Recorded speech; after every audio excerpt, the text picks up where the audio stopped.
Hey everyone, welcome back to our channel. Today I'm going to show you how to pin chats on Instagram so you can keep your most important conversations at the top of your DMs. This is super handy for staying organized and quickly accessing your favorite chats. So let's get started. First, open the Instagram app on your phone. Make sure you're logged in into your account.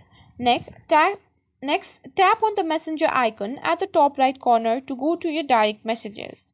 Scroll through your messages and find the chat that you want to pin. It could be with a friend, a family member, or a group chat. If you're using an iPhone, swipe right on the chat you want to pin. You'll see a pin icon appear. Tap on it and your chat will be pinned to the top. For the Android users, tap and hold on the chat you want to pin. A menu will pop up with several options. Select Pin from the menu. Now you'll see your pin chat at the top of your direct messages, making it easily accessible whenever you open your DMs.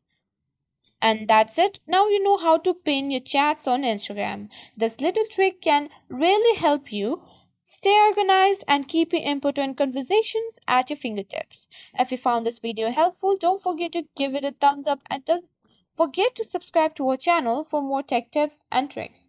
Thanks for watching and I'll see you in the next video.